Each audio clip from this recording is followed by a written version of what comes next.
আসসালামু আলাইকুম দর্শক, বিরতির পর সবাইকে আবারও স্বাগত জানাচ্ছি ইকরা বাংলার পয়েন্ট অফ ভিউ অনুষ্ঠানে। আমরা বিরতিতে যাবার আগে শুনছিলাম ব্রিটেনের সভরেন্টি নিয়ে, ব্রেক্সিট নিয়ে কথা বলছিলেন নিজুম মজুমদার। নিজুম ভাই, আপনার ওই অসমাপ্ত আলোচনাটা যদি একটু জি, আমাদের দর্শকদের জন্য বলেন। সেটা হচ্ছে যে এই আপনার প্রশ্নটার মধ্যে একটা দারুণ একটা শব্দ ছিল, যেটা আসলে আমার কাছে মনে হয় যে আহ, খুব এই জায়গাটার ভিতরে বেশ কার্যকরী। সেটা হচ্ছে যে বিভ্রান্তির যে ব্যাপারটা, বিভ্রান্তির যে ইস্যুটা ছিল, সেটা হচ্ছে যে ব্রিটেনের আহ, আমার যেই ব্যাপারটা ছিল সেটা হচ্ছে যে আপনার পার্লামেন্টের সভরেন্টির ব্যাপারটা নিয়ে ইংল্যান্ডে দীর্ঘদিন ধরে, ইউকেতে দীর্ঘদিন ধরে একটা আলোচনা চলছিল। সেটা হচ্ছে যে ইউরোপিয়ান ইউনিয়নে যুক্ত থাকার কারণে বা থাকার কারণে আপনার পার্লামেন্টারি সভরেন্টি বা পার্লামেন্টের আসলে কোনো ভূমিকা আছে কিনা। কারণ এন্ড অফ দ্য ডেতে দেখা যাচ্ছে যে হচ্ছে যে ইউকের যে আদালত যে রায়টা দেয় বা প্রশাসনিক যে একটা সিদ্ধান্ত হয় বা যে কোনো ক্ষেত্রে যখন একটা সিদ্ধান্ত হয়, সেই সিদ্ধান্তটা শেষ পর্যন্ত আসলে আপহোল্ড করে কিনা। কারণ দেখা যাচ্ছে যে এটা শেষ গন্তব্যস্থল যখন আপনার ইসিএইচআর হয়ে যায় বা যেটা যখন ইউরোপিয়ান কোর্টে এটা চলে যায়, তখন সিদ্ধান্তটা কিন্তু ইউকের যে থাকবে বা ইউকের পার্লামেন্টের কোনো একটা সিদ্ধান্ত, সেটা যদি ইউর সাথে সাংঘর্ষিক হয় তাহলে প্রিভেল কিন্তু করবে হচ্ছে ইউর লটা। হ্যাঁ, যেহেতু তারা বিভিন্ন ডিরেক্টিভস, বিভিন্ন রকমের রুলস অ্যান্ড রেগুলেশনের মাধ্যমে বাধ্যবাধকতা রয়েছে। তো সেইটা একটা পলিসি রিজনের দিক থেকে বা ব্রিটেনের যে দীর্ঘ আমি ঐতিহ্য বলবো বা ব্রিটেনের যে একটা দীর্ঘ স্ট্যান্ডিং রয়েছে রুল করবার যেটার ব্যাপারে, সেটা স্বাভাবিকভাবেই তাদের একটা বড় ধরনের বাধা আজকে অনেক বছর ধরেই পড়েছে। এটা নিয়ে দীর্ঘ সময় কথা হচ্ছে। তারপরে বলা হয়েছে যে আনডেমোক্রেটলি, যেটা আগের আলোচনাতে বলেছি আমি, যে গণতান্ত্রিকভাবে নির্বাচিত না ব্রিটেনের গভর্নমেন্ট, ব্রিটেনের জনগণরা এটা বারবার বলেছে। তারপর নানান ধরনের ইস্যু আছে। এখন বিভ্রান্তিটা যে জায়গায় ছিল সেখানে হচ্ছে যে জনগণ একটা পর্যায়ে ইমিগ্রেশন ইস্যুটাকে একটা বড় ইস্যু তৈরি করেছে। যে আমিও কিন্তু ব্রেক্সিটের পক্ষেই ছিলাম, কিন্তু সিচুয়েশনটা এখন এমন একটা অবস্থাতে গিয়ে পৌঁছেছে যে এটার সরাসরি মানুষ কিন্তু সরাসরিভাবে এটার বিরূপ যে প্রতিক্রিয়া সেটার মধ্যে আসলে পড়ে গেছে। কারণ হচ্ছে যে সরাসরি বাস্তবতাটা দেখতে পাচ্ছে যে সিঙ্গেল মার্কেট লুজ করবার ব্যাপারে, তারপরে জার্মানি, তারপর অন্যান্য দেশগুলোর যে একটা তীব্র ভূমিকা, যেন ইউকে যেতে পারলেই তারা বাঁচে আর কি, কারণ তাদের প্রফিটের ব্যাপারটা আছে। অন্যদিকে ইংল্যান্ড যেটা চেষ্টা করছে সেটা হচ্ছে যে ইউতেও থাকবে না, কিন্তু ওই একই সুবিধাটার কাছাকাছিও তারা নিতে চায়। এই যে একটা টানাপোড়েনের মতো অবস্থাতে, এটা কি সম্ভবত আপনি বিভ্রান্তকর অবস্থায় হ্যাঁ, হ্যাঁ, বলেছেন হ্যাঁ। যে অনেকটা মানে অধিকার না, ছাড়িয়ে এটা দেয়া আমার কাছে মনে হচ্ছে এটা রাজনীতিবিদদের একটা এক চরম চরম। ব্যর্থতা। যে ইউইউতে থেকে ব্রেক্সিটের আগেই কিন্তু এই কাজটা করা যেত এবং সেটা সুযোগ আলোচনা ছিল, বেশ আলোচনা করা আলোচনা যেত। করে। এখন একটা দায়বদ্ধতার ব্যাপার চলে এসছে, যেহেতু আপনার বিলিয়ন বিলিয়ন বা পাউন্ড খরচ করে এই ইলেকশনটা বা করলো। মিলিয়ন পাউন্ড খরচ করে ইলেকশনটা করা হয়েছে, এটা পাবলিক মানি অবভিয়াসলি। তারপরে হচ্ছে যে জনগণের একটা রায় শুনেছে। এখন প্রশ্নটা হয়ে গেছে যে জনগণের রায়টা আসলে যে ইমপ্লিমেন্ট করবে, সেইটা আসলে করার জন্য কতটুকু বাধ্য, এটা নিয়ে এক পক্ষ বলেছে, আরেক পক্ষ এটাই ইমপ্লিমেন্ট করতে চায়। তো বিভ্রান্তিটা এই কারণেই হয়েছে, কারণ হচ্ছে যে আপনার এর আগেও আমরা একটা আলোচনাতে বলেছি হার্ড ব্রেক্সিট, সফট ব্রেক্সিট। এখন থেরেসা মে বলছেন হচ্ছে যে নানান রঙের ব্রেক্সিট। নানান রঙের ব্রেক্সিট বলতে আসলে মেটাফোরিক তিনি যেটা বলতে চেয়েছেন আর কি, যে ব্রিটেনের একটা পর্যাপ্ত সুবিধা রেখে, সিঙ্গেল মার্কেটের কাছাকাছি রেখে ইংল্যান্ড আসলে যেটা চাচ্ছে সেটা হচ্ছে যে রথও দেখব, কলাও বেচবো আসলে।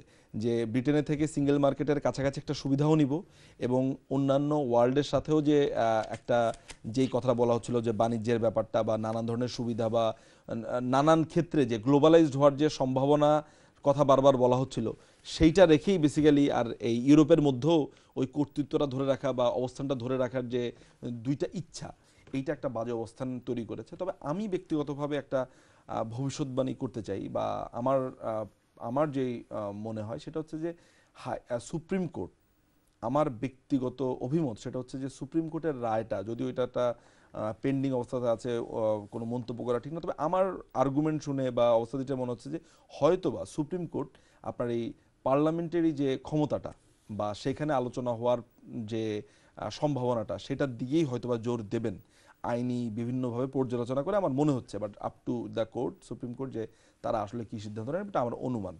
তো সেইটা যদি হয় তাহলে কিন্তু ব্রেক্সিট সামনে যাওয়া, যেটা মে মাসে এটা নিয়ে আপনি জানেন যে আর্টিকেল 50 অনুযায়ী তারা প্রস্তাব দিবে, সেইটা নিয়ে একটা কথা হচ্ছিল, সেটা কিন্তু বেশ দীর্ঘায়িত হয়ে যাবে।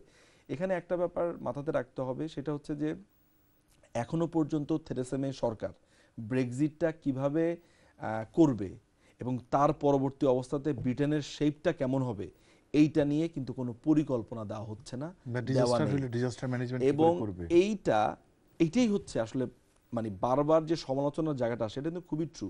কারণ বলা হচ্ছে যে জন মেজরের সময় বা থেরেসা মেয়ের সময় তারা যেসব সিদ্ধান্ত নিয়েছেন, এর থেকেও বড় বড় সিদ্ধান্তগুলো, তারপরে আপনার কত বড় সিদ্ধান্ত ছিল, আপনার ধরেন ইরাক যুদ্ধে যাওয়ার ব্যাপারটা, টনি ব্লেয়ারের কথা আপনি ধরেন, কারণ নানান ধরনের সিদ্ধান্তের ব্যাপারে একটা পরিকল্পনা ছিল, অ্যাটলিস্ট একটা অংশ কনভিন্সও হয়েছিল। যেমন আপনার ইরাক যুদ্ধের ব্যাপারে কিন্তু টনি ব্লেয়ার সক্ষম হয়েছিল কনভিন্স করার জন্য, এবং পরবর্তীকালে যেটাই প্রমাণিত হোক না কেন, প্রমাণিত যে পুরোটাই মিথ্যা, কিন্তু একটা পরিকল্পনা ছিল, মানুষ বুঝতে পারছিল যে তারা আসলে কোথায় যাচ্ছে, কি করছে, ব্রিটেন কোথায় যাচ্ছে।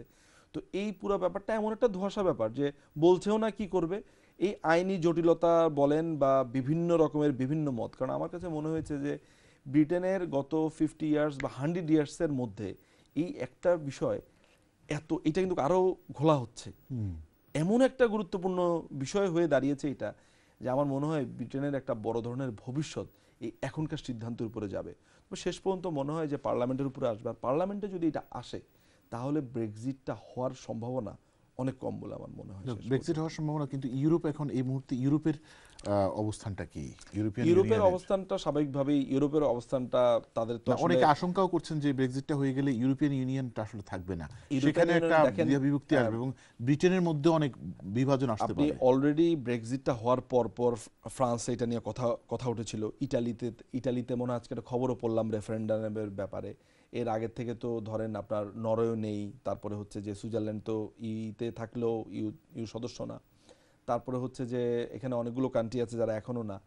দেখেন, আমার কাছে যে জিনিসটা মনে হয় সেটা হচ্ছে যে ইউরোপিয়ান যদি শেষ পর্যন্ত ব্রিটেন ইউ ছেড়ে চলে যায়, আগামী 5 এবং 10 বছরে একটা বড় ধরনের জটিলতার মুখেও পড়তে পারে, কিংবা একটা পাল্টা জোট হওয়ার সম্ভাবনা থাকতে পারে দুইটা ভাগ হয়ে। তা আমার কাছে মনে হচ্ছে যে মানে এই ভবিষ্যৎটা বা এর সামনের ইউরোপের ভবিষ্যৎ নিয়ে আমার কাছে মনে হয় যে এখনো সময় আছে যে ইউরোপিয়ান নেতারা এইটা নিয়ে বসতে পারে। কারণ আমার কাছে মনে হচ্ছে যে কিছু কিছু ডিরেক্টিভস আছে যেটা আমরা আসলে আমাদের পাঠ্য অবস্থাতে আমরা পড়েছিলাম, ইউরোপিয়ান ইউনিয়ন আমাদের ম্যান্ডেটরি সাবজেক্ট ছিল, সেখানে আমি দেখেছি যে এমন কিছু রুলস আছে, রেগুলেশন আছে, যেইটা একটা রাষ্ট্রের স্বাতন্ত্র্য কাঠামোর জন্য অনেক বড় হুমকি স্বরূপ। তাদের নিজস্ব আইন কাঠামো বলেন, তাদের নিজস্ব পলিসির কাঠামো বলেন, এমনভাবে কিছু কিছু রুলস এবং ডিরেক্টিভস এমনভাবে বাধ্যতামূলকভাবে চাপিয়ে দেওয়া হয়েছে যে নিজস্বতা বলতে আসলে কান্ট্রিগুলোর আর কিছু নেই। এইটা কিন্তু যে কোনো একটা কান্ট্রির যে আত্মকেন্দ্রিক স্বকীয়তা বা ন্যাশনালিস্ট যে অ্যাপ্রোচ, এটার উপর একটা আঘাত। এবং যখনই একটা রাষ্ট্রের তার নিজের ন্যাশনালিস্ট অ্যাপ্রোচের উপর আঘাত আসে, এই রাষ্ট্র কিন্তু আজ হোক কাল হোক রিভোল্ট করে, সেটা আপনি যতই অর্থনৈতিক সুবিধা পান কিংবা না পান। এটা আজকে ইংল্যান্ডে দেখেছেন, কালকে কোনো রাষ্ট্রীয় তো ন্যাশনালিজম অ্যাপ্রোচের বাইরে না। ইটালিয়ান হিসেবে গর্ববোধ করে, ফ্রেঞ্চের হিসেবে গর্ববোধ করেন। সামনের ডিরেক্টিভসগুলো আমার কাছে মনে হয় যে সামনের সময়গুলোতে ডিরেক্টিভ যদি আরও বেশি স্টাবন টাইপের রুলস অ্যান্ড রেগুলেশন আসে, এবং এর ফলে আপনি যেটা বলছেন সেটা হওয়ার সম্ভাবনা আছে। আমি বারবার বলছি, নিজস্ব স্বার্থে নিজস্ব স্বকীয়তার ক্ষেত্রে যখনই প্রশ্ন আসবে, তখনই স্বাভাবিকভাবে যে জিনিসটা হবে। এবং ইমিগ্রেশন এখন আরও ইংল্যান্ড থেকে বের হয়ে এটা বিভিন্ন দেশে এটার আসলে যাবে, সেই দেশের উপর প্রেশার আসলে সেই দেশেও সিদ্ধান্ত নেওয়ার চেষ্টা করবে, এবং একটা বড় ধরনের একটা আমি বলবো যে কেওয়াস তৈরি হবে, বড় ধরনের চেইন প্রবলেম অফ তৈরি রিঅ্যাকশন হবে। করবে। আমি একটা এক্স্যাক্টলি। প্রসঙ্গে আসি, এটা খুব কয়েকটি পত্রিকায় ঢালাওভাবে মানে ফলাও করে, সেটা হচ্ছে ব্রিটেনকে সমৃদ্ধশালী করেছেন বাঙালিরা, থেরেসা মে বলেছেন, এবং এটা সত্যি। সত্যিটা হলো থেরেসা মে না বললেও কিন্তু আসলে করেছে, ভাগ্যিস যে বলেছেন। বা আমরা এখন যে জেনারেশন, আমাদের আগের জেনারেশন, আমাদের পূর্বপুরুষ এই দেশে এসে যে পরিমাণ কষ্ট সহ্য করেছেন, বা তাদের কষ্টের কারণেই কিন্তু এখনকার আমাদের যে অবস্থানটা, বা এখানে এই বাঙালি টেলিভিশন আমরা যে একটু মানে একটু স্বাভাবিক জীবনযাপন করার সুযোগ পেয়েছি, তো সেটা কিন্তু তাদের একটা কষ্টেরই ফসল আজকে এখানে এসে। তো আপনি একটা জিনিস জানবেন যে আমাদের যে, আমি জানি যে ব্রিস্টলে রাজপুতের মতো রেস্টুরেন্ট বন্ধ হয়ে যাচ্ছে, 35 বছরের রেস্টুরেন্ট, এবং আমিদুস সামাদ চৌধুরী বলেছেন যে প্রায় 30,000 সংকট আছে, শ্রমিক সংকট রেস্টুরেন্ট সেক্টরে। অবশ্যই মোরাললেস তো সংকট তো চলছে, সংকটের কারণে তো বন্ধ হচ্ছেই। আর এটার আসলে কোনো নীতিমালা গভর্নমেন্ট যেহেতু একেবারেই না, সুতরাং ওটার আসলে ওরা নিয়ে ভাববার কোনো সুযোগ নাই। আর যদি গভর্নমেন্ট একটা সফট হতো ব্যাপারটা নিয়ে, তাহলে তার নীতিমালা তৈরি হতো, তাদের স্যালারি কি হবে, তাদের আশাটা কেমন হবে, স্ট্রাকচারটা কেমন হবে। এখন তো যেভাবে একেবারে ডেডলক হয়ে আছে আর কি। তো এইদিকে তেরেসা মে বলছেন যে বাঙালিরা সমৃদ্ধ করেছে, সে অন্যদিকে যে বাঙালিদের যে প্রধান ব্যাকবোন, প্রধান যে তাদের জীবন জীবিকা, বা ব্রিটেনের অন্তত বাঙালিদের প্রধান যে পরিচয়, সেটা হলো রেস্টুরেন্ট সেক্টর।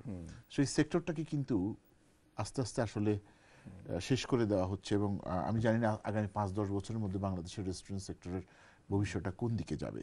তো এই যে স্ববিরোধী, আবার এদিকে প্রশংসা করা, ওইদিকে সেটাকে তুলে হেল্প না করা, আবার একই দিকে পররাষ্ট্র ফরেন সেক্রেটারি যে বললেন যে 10 বছরের বেশি যারা আছেন তাদেরকে মানে একটা অ্যামনেস্টি দেওয়ার একটা বিষয়টা আসছে। বরিস জনসনও কিন্তু, হ্যাঁ, ওই বরিস জনসনের কথাই বললাম, যে বলে যে অ্যামনেস্টি দেওয়া, এই অ্যামনেস্টিটা দিলেও কিন্তু রেস্টুরেন্ট সেক্টরে একটা মানে হাঁপ ছেড়ে বাঁচার কিছুটা অবস্থা হয়, এখন যে দম বন্ধ করার অবস্থা। তো এরকম একটা প্রেক্ষাপটে দেশের প্রধানমন্ত্রী যখন বলেন, প্রশংসা করেন, আবার ওইদিকে তাদেরকে বেঁচে ওঠার বা এই সংকট থেকে উত্তরণের কোনো সুযোগ দেয় না। তো সেটার বিষয়টা আপনি কিভাবে দেখেন? ব্রেক্সিট হলে কি এই সুযোগগুলো দিবে মনে করেন? আমরা যেটা ব্রেক্সিটের ক্ষেত্রে আমরা যে কল্পনা করেছিলাম সেটা হচ্ছে যে একটা কথা কিন্তু করেছিল অস্ট্রেলিয়ার মতো পয়েন্ট বেস সিস্টেমে, যে জিনিসটা আমাদের তো আশা অনেক ছিল। ব্রেক্সিটকে যে সমর্থন করেছি, এই সমর্থনটা তো আসলে করেছি অনেকটা বলা যায় যে ন্যাশনালিস্ট অ্যাপ্রোচে। কোন ন্যাশনালিস্ট? ব্রিটিশ হলেও ওই বাংলাদেশি অ্যাপ্রোচেই চিন্তা করেছি। শেষ পর্যন্ত আমি বাংলাদেশেই আসলে নিজেকে বলি।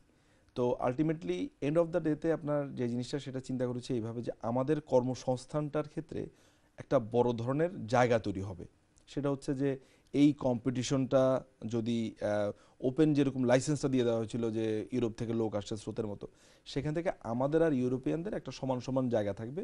এবং স্বাভাবিকভাবে আমাদের মাথাতে এসেছিল তখন আসলে আমাদের ওই জোনটা থেকে কিংবা অন্যান্য রাষ্ট্র থেকে কর্মীদের আনানোর ব্যাপারে বা চাকরি করবার ব্যাপারে বা সেখান থেকে লোক আনার ব্যাপারে, শ্রমিক আনার ব্যাপারে ব্রিটেন অনেকটা ফ্লেক্সিবল আচরণ করবে। তো Theresa May as a home secretary হিসেবে তিনি কতটা স্ট্রিক্ট ছিলেন তা তো আমরা সবাই জানি। এবং সত্যি কথা বলতে যে উনি এই পদ থেকে চলে যাওয়ার জন্য অনেকে প্রার্থনাও করতেন, যে তার মতো কঠিন, অনেকে বলতেন যে আরেক থেরেসা আর মার্গারেট থ্যাচারের মতো আর কি, তাকে আয়রন লেডির মতো তিনি যতটা কঠিন হয়েছিলেন আসলে ইমিগ্রেন্টদের উপরে। তো এই ব্রেক্সিট আসার পরে আমরা একটা আশা করেছিলাম, এখনও আমি সেই আশা কিছুটা হলেও রাখি যে হলে হয়তোবা, কিন্তু সেটা না হয়েও যে সম্ভব না তা কিন্তু না। অ্যামনেস্টি হলে আপনি ঠিকই বলেছেন, বিভিন্ন রেস্টুরেন্টে এখনও আপনার অসংখ্য রেস্টুরেন্টে যারা আছেন তারা অবৈধভাবে আছেন, কাজ করছেন, তারা বিভিন্ন রকমের রিস্ক নিয়েও কাজ করছেন, যে হোম অফিসের লোক রেট দিলে, আজকে এই রেস্টুরেন্টে রেট দিলে, সেই রেস্টুরেন্টে রেট দিলে, হোম অফিস যে জানে না তাও না, অনেক সময় হয়তো বা এইসব পলিসি রিজন হয়তো বা বিভিন্ন জায়গাতে জানো না, বা সেটাকে স্টেবল করার জন্য, লোক দেখানোর জন্য কিছু কিছু জায়গাতে যান, কিছু কিছু জায়গাতে যান না। এই আমার মনে আছে যে এই প্রোগ্রামে এই সেক্টরেরই আর একজন বেশ পরিচিত মানুষ সিরাজ ভাই এসেছিলেন, এবং তিনি সেই সময় বিভিন্ন ধরনের সমস্যার কথা বলেছিলেন। শুধু কর্মী নিয়োগ ছাড়াও আমরা সেই সময় বিভিন্ন ধরনের সমস্যার কথা বলেছি। সেটা হচ্ছে আরেকটা বড় সমস্যা হচ্ছে যে এই থার্ড জেনারেশন যেটা বলেন, তাদের আগ্রহের জায়গাটা কোনটা। দেখা যাচ্ছে যে একজন বড় ব্যবসায়ী যিনি 7-8টা রেস্টুরেন্ট করে তার ছেলে মেয়েদের মানুষ করলেন, এবং ছেলেমেয়েরা মূল যে ব্রিটেনের যে মূল স্রোতে সেখানে তারা মিশে যাওয়ার ফলে বা করার ফলে এই ব্যবসার সাথে তারা আর নিজেদেরকে সম্পৃক্ত করতে চাচ্ছেন না। তারা হয়তোবা দেখা যাচ্ছে যে লয়ার হয়েছেন, ডক্টর হয়েছেন, ইঞ্জিনিয়ার হয়েছেন, তারা আসলে ওই পেশাগুলোকে বা মূল স্রোতে এমনভাবে ভেসে যাচ্ছেন যে বাবার ব্যবসাটাকে পরবর্তীতে নিয়ে যাওয়ার জন্য তাদের আগ্রহটাও কম। এই ক্ষেত্রে এইভাবে মানে এইরকম অবস্থার প্রেক্ষিতেও কিন্তু অনেক রেস্টুরেন্ট বন্ধ হয়েছে, শুধু কর্মী না, ইমিগ্রেশনও না।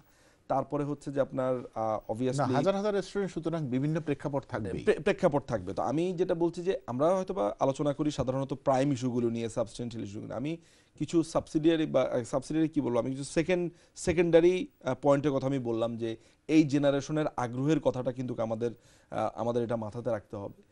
আর কর্মীদের ব্যাপারে যেটা বলছেন সেটা হচ্ছে যে এই কর্মীদেরকে নিয়ে এসে অ্যাবিউজের ঘটনা প্রচুর ঘটেছে।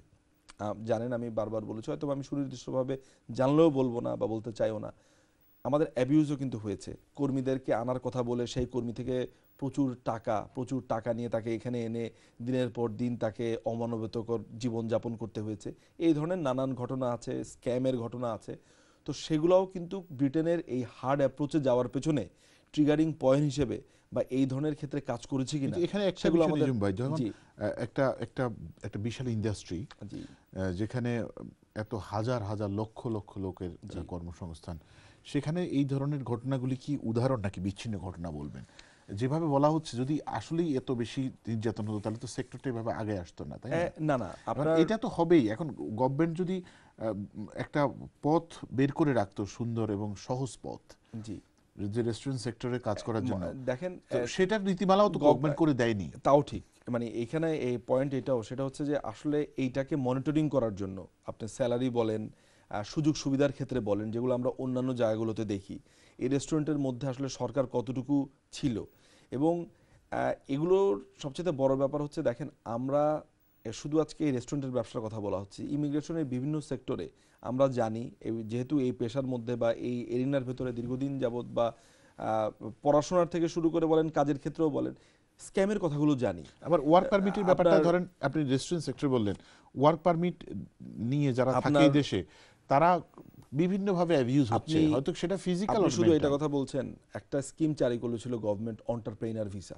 হ্যাঁ, আপনি কিন্তু এটার সাথে এটাকে রিলেট করতে পারেন। কেউ যদি এন্টারপ্রেনার ভিসা করে তিনি যদি টাকা দিয়ে সেটাও কিন্তু এই ব্যবসার ক্ষেত্রে, যদি কোনো মানুষ যদি ধরেন এন্টারপ্রেনার ভিসাতে তিনি একটা রেস্টুরেন্ট দেন, গভর্নমেন্ট কিন্তু সেই সুযোগও দিয়েছিল।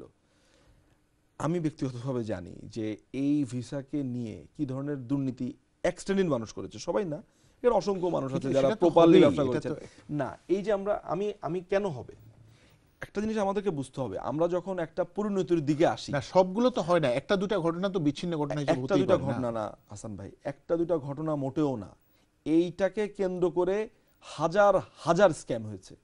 আমি এমনও মানুষকে চিনি, এমনও মানুষকে জানি বা শুনেছি যে তারা রীতিমতো তাদের অ্যাকাউন্টের টাকা বিক্রি করেছে, যে আমি কাউকে এই টাকাটা দিব, দিয়ে সে তার ভিসা হলেই তার থেকে পার অ্যাকাউন্টে টাকা দেখিয়ে 2000 পাউন্ড নিয়েছে, 5000 পাউন্ড নিয়েছে। আমি সুনির্দিষ্ট করে বলতে পারি না নানান কারণে, কিন্তু এই ধরনের ঘটনা ঘটেছে। আপনি যে একটা দুটা বলছেন, মোটেও একটা দুটা না। আজকে কেন এন্টারপ্রেনার ভিসা, এটা তো ইংল্যান্ডের জন্য, এবং শুধু বাংলাদেশিরা যে করেছে তাও কিন্তু আমি বলছি না, বিভিন্ন দেশ থেকে পাকিস্তানিরা করেছে, ভারতীয়রা করেছে, চাইনিজরা করেছে, বিভিন্ন। আর এই রেস্টুরেন্টের ক্ষেত্রে যে এই ইমিগ্রেশন জাতীয় স্ক্যামগুলো, এইটাও কিন্তু আমি ক্লিয়ারলি বলে রাখছি, শুধু যে বাংলাদেশিরা করেছে তাও কিন্তু না। যাদেরকে সুযোগ সুবিধা দেওয়া হয়েছে, যাদের টু হুম ইট মে কনসার্ন, যাদের জন্য এগুলো প্রযোজ্য ছিল, স্ক্যামের ব্যাপারটা ঘটেছে। কিন্তু সব কিছু ছাপিয়ে ইংল্যান্ডের যে হার্ড স্ট্রিক্ট যে রুলটা, সেটার ব্যাপারটা জানি যে আরও অ্যাকোমোডেট করবার জন্য ইউরোপিয়ান ইউনিয়ন, সেটা তো একটা বড় পলিসি রিজন ছিলই, এটা তো কোনো সন্দেহ নেই। কিন্তু আমরা আমাদের এই জায়গাগুলোর যে অপব্যবহার, সেটাও আমরা ফোকাসে না আনলে আমার কাছে মনে হয় যে অন্যায় হয়ে যাবে, ব্যালেন্স হয় না আসলে, বা সত্যি কথাটা আসলে পুরোপুরি হয় না। সুতরাং আমি বলবো যে এইটার সাথে নানান ধরনের ইস্যু সম্পর্কিত। এখন যদি প্রশ্ন থাকে এটার সমাধান কোথায় বা আলটিমেটলি কি হতে যাচ্ছে, আমার কাছে যেটা মনে হয় সেটা হচ্ছে যে স্টিল আমি যেটা বলবো সেটা হচ্ছে যে আমাদের কারি ইন্ডাস্ট্রিটা অনেক বড় ইন্ডাস্ট্রি, আমি বলবো যে পাওয়ারফুল ইন্ডাস্ট্রি। তারা বিভিন্ন জায়গাতে ডোনেট করে, তারা বিভিন্ন জায়গাতে প্রেশার গ্রুপ হিসেবে কাজও করতে পারে। তাদের অর্থবলের ক্ষেত্রেই শুধু না, আমার কাছে মনে হয় যে এদের একতাবদ্ধ হয়ে একটা বড় ধরনের ক্যাম্পেইন করা উচিত, সরকারের কাছে দাবি রাখা উচিত, এবং এটা নিয়ে পলিসি নির্ধারণ করে সামনে কি কি করবে, এটার জন্য দরকার হলে যে আইনি ব্যবস্থা নিতে হয় আইনি ব্যবস্থা নিতে। কারণ রেস্টুরেন্টে আপনি একজন অফিসে কাজ করতেও 10 বছর ধরে, 5 বছর ধরে, তাকে ধরে আপনি আসলে রেস্টুরেন্টে শেফ বানাতে পারবেন না।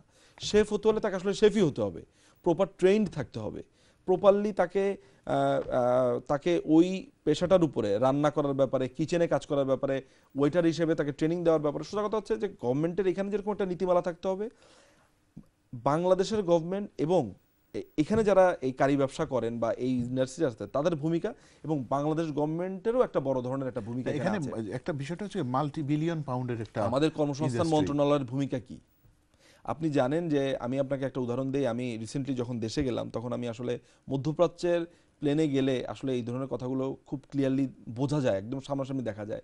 আমি এমন একজন মানুষকে দেখেছি যিনি মধ্যপ্রাচ্যে কাজ করতে গেছেন, তিনি 5 দিন ছিলেন, তার 4 লাখ টাকা শেষ, তার সহায় সম্বল সব বিক্রি করে তিনি আবার ফেরত আসছেন 5 দিনের পরের ফ্লাইটে। কেন? তিনি কাজ করতে গিয়েছেন, যেই ওমানের যে লোকটা তাকে কাজ দিয়েছেন তিনি বলছেন সে দক্ষ না, অথচ তিনি আমাকে দেখালেন যে তিনি কর্মসংস্থান মন্ত্রণালয় থেকে দক্ষতার কার্ড নিয়ে গেছেন, মানে তাকে ট্রেনিং দেওয়া হয়েছিল, ট্রেনিংয়ের কথা বলে সেখান থেকে টাকা নিয়ে তাকে আসলে কোনো ট্রেনিং দেওয়া হয়নি, একটা কার্ড দিয়ে দেওয়া হয়েছিল যে হ্যাঁ আপনি এটা দেখালেই হয়ে যাবে। আলটিমেটলি সে কিন্তু কিছুই শেখেনি। এখন এখানে অনেক কিছু একটার সাথে জড়িত, কেমন? তো সুতরাং আমাদের দেশের কর্মসংস্থান মন্ত্রণালয় মানে তথা গভর্নমেন্টের একটা দ্বিপক্ষীয় যদি একটা প্রেশার থাকে, আমাদের কার ইন্ডাস্ট্রির যারা আছেন তাদের একটা প্রেশার, তাদের আমি একটা মনে করি মূল গভর্নমেন্টের জায়গাটাই একেবারেই গভর্নমেন্ট আমাদের বিমুখ ছিল। মানে ব্রিটিশ গভর্নমেন্টের সরকারের আসলে কারি ইন্ডাস্ট্রি নিয়ে তাদের আরো এত আমাদের মাল্টি বিলিয়ন পাউন্ডের বাংলাদেশের গভর্নমেন্টের এখানে কোনো ভূমিকার কথা আমি যেটা বললাম, আপনি বাংলাদেশের গভর্নমেন্টের পক্ষ থেকে বা আমাদের কর্মসংস্থান মন্ত্রণালয়ের পক্ষ থেকে বা আমাদের সরকারের পক্ষ থেকে এই ব্যাপারে এই ব্রিটিশ সরকারের সাথে কোনো ধরনের কথা, দ্বিপক্ষীয় চুক্তি বা কোনো ধরনের আলোচনার কথা আপনি কখনো শুনেছেন? এটা কারণ হচ্ছে ব্রিটিশ সরকার বাংলাদেশ সরকার আসলে পাত্তা দেয় না। না, ব্যাপারটা আসলে পাত্তা দেয় না, কিন্তু আসলে অনেকটা হচ্ছে ওরা ওই প্রয়োজনের সময় শুধু সবক দেয়। মানে বাংলাদেশে কোনো একটা বিষয় হইলো একটা সবক দিল, কিন্তু নিজেরা যে ডিটেনশন সেন্টার আমাদের ফেলে সেটার কোনো খবর নাই।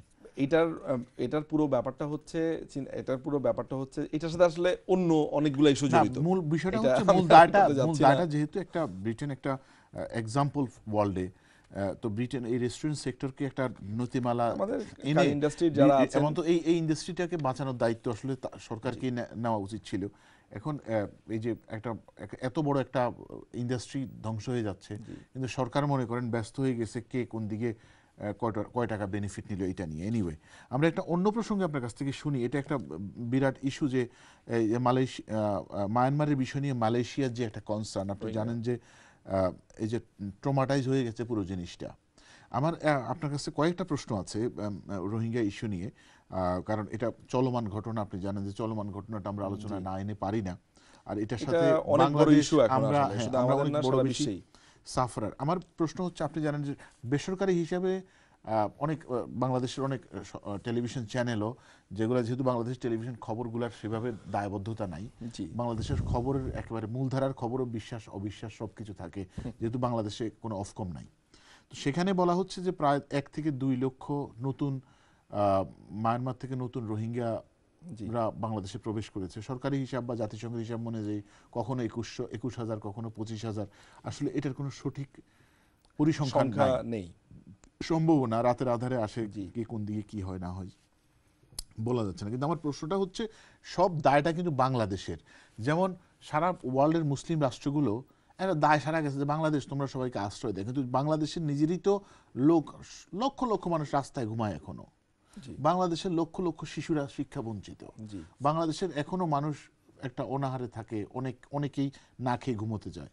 যেই রকম আয়েরই দেশ হোক, বাংলাদেশ তো এটা বাংলাদেশের বাস্তবতা। সেখানে এই যে লক্ষ লক্ষ মানুষের নতুন অনুপ্রবেশ, এবং এটা কোনো দক্ষ না, এটা একটা বার্ডেন হিসেবে অনুপ্রবেশ হচ্ছে। তো এই দায়টা কি একটা গরিব মুসলিম দেশ হিসেবে বাংলাদেশই নিবে? মালয়েশিয়া তো একটা দ্বীপ রাষ্ট্র, মালদ্বীপ আছে বা গালফের বহু দেশ আছে যাদের এত জায়গা পড়ে আছে, এত huge human density in Bangladesh. আর গলফ দেশগুলো বা মুসলিম দেশগুলো যে এত জায়গা পড়ে আছে, ওরা তো মালয়েশিয়াতে একটা দ্বীপ ছেড়ে দিলেই মালয়েশিয়ার এই যে মায়ানমারের সব লোককে পুনর্বাসিত করতে পারে। এবং সবাই শুধু লোক দেখানো কাজ করে, আর চাপাইয়া দেওয়া হচ্ছে বাংলাদেশের দিকে। আর আমরা যারা বাংলাদেশি, আমরাও অনেক সময় বিবেকের তাড়নায় বা মানবিক ব্যাপারটা বিবেচনায় এসে একটা আবেগের তাড়না আমরা বলে ফেলি যে সবাইকে নিয়ে আসো। এবং আসলে কি মায়ানমারের উপর রিয়েল প্রেশার কি ক্রিয়েট করা গেল কিনা? জি, এখানে লাস্ট প্রশ্ন যেটা ছিল যে আমরা মায়ানমারের উপর কতটুকু চাপ সৃষ্টি করতে পেরেছি, তার আগে যে ব্যাপারটা হচ্ছে বিবেকের তাড়নার ব্যাপারটা একটু আমার বলা উচিত। সেটা হচ্ছে যে একটা রাষ্ট্র যখন তার নিজস্ব অভিজ্ঞতা বা অতীতের ক্ষেত্রে এই ধরনের পার্টিকুলার একটা ঘটনার সাক্ষী হয়ে থাকে, তখন স্বাভাবিকভাবে এই ধরনের ঘটনাতে উচ্চকিত হওয়ার একটা সুযোগ থাকেই। এইটা পার্টিকুলারলি এই কারণে বলছি যে 1971 সালে আমাদেরও কিন্তু একটা পর্যায়ে এমন একটা অবস্থা ছিল। আমরা ছোট্ট একটা ব্রেকে যাচ্ছি, ব্রেকে সেটা একটা বড় বিষয় আপনার কাছ থেকে বিস্তারিত শুনবো। দর্শক, যাচ্ছি একটা ছোট্ট বিরতি থেকে ফিরে আসা পর্যন্ত আমাদের সঙ্গেই থাকুন।